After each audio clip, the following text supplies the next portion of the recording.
Nina Simone once said, "I'll tell you what freedom is to me, no fear."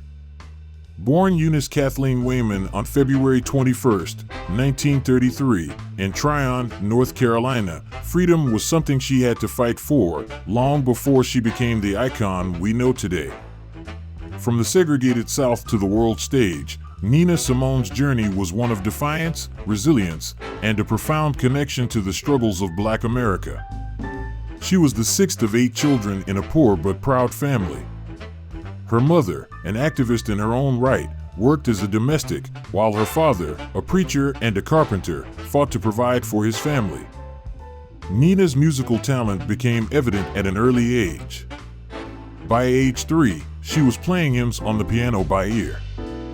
By age 7, she was performing at the local church, showing an astonishing ability to mimic the classical sound she would later come to master.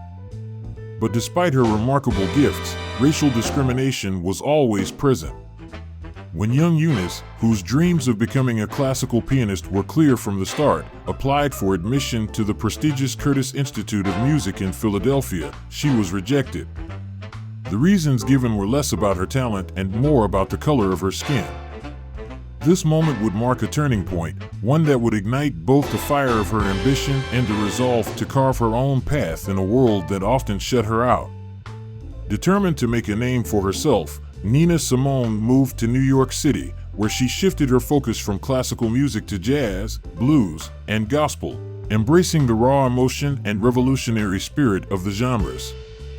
In 1954, she changed her name to Nina Simone, Nina, a Spanish nickname for little girl, and Simone, inspired by the French actress Simone Signoret. It was a rebranding, an act of both personal and artistic reinvention. But it was also a statement. The world would soon know her not just for her artistry, but for her unapologetic soul. Her debut album, Little Girl Blue, 1958, included a song that would become one of her defining anthems, I Loves You, Porgy. With its haunting piano and soulful delivery, it marked Simone as a force to be reckoned with in the jazz and blues worlds. Yet beneath the surface of this romantic ballad, there was always more to Nina's music. It was more than entertainment, it was a form of resistance. As the 1960s unfolded, so did Nina's transformation from jazz singer to civil rights icon. She witnessed firsthand the brutal realities of racism, and it sparked an awakening. In 1964, Nina Simone wrote and recorded Mississippi Goddam, a powerful, searing response to the murder of Medgar Evers and the bombing of the 16th Street Baptist Church in Birmingham, Alabama. The song was a rebellion in itself, fusing jazz with pointed political commentary. In it, Simone doesn't just mourn the loss of innocent lives, she demands change, and she calls out the system that allows injustice to persist. Nina became a voice not just for Black America, but for marginalized people everywhere. She stood shoulder to shoulder with the civil rights movement, with activists like Martin Luther King Jr., Malcolm X, and later Angela Davis, for whom she wrote the song To Be Young, Gifted, and Black. This anthem of empowerment resonated across generations, becoming a rallying cry for the youth of the time. It celebrated the beauty and strength of Blackness while acknowledging the brutal struggle for equality. It was a love letter to the dream of a world where no one had to hide or apologize for who they were. But Nina's activism came with its own cost. As her fame grew, so did the tension between her public persona and the demands of the music industry. Her refusal to be controlled by the labels and the forces that sought to package her into a marketable product led to a series of confrontations, both artistic and personal. She was, as she often said, not going to be a token for the system. Despite the challenges, Nina Simone's music continued to transcend boundaries. She played to audiences in Europe, Africa, and beyond, cultivating a global following. Her performances were always an experience, a combination of virtuosity, raw emotion, and an unflinching sense of self.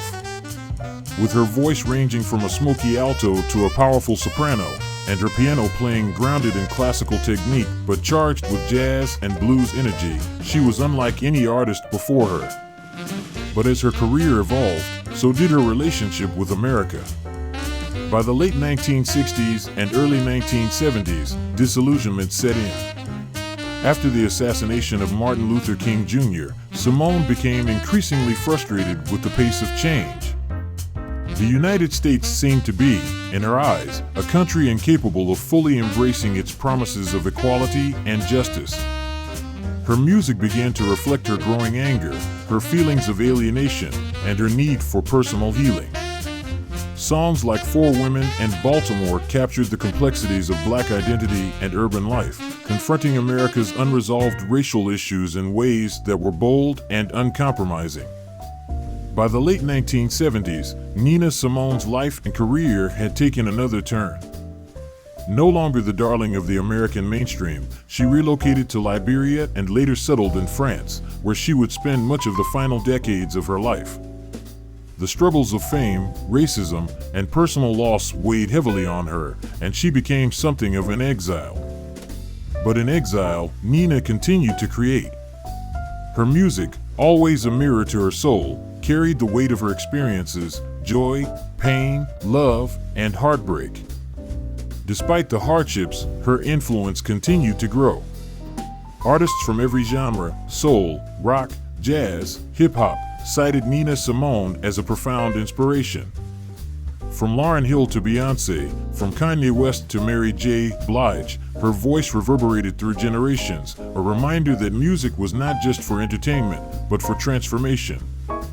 Nina Simone passed away on April 21, 2003, in her home in France. She was 70 years old.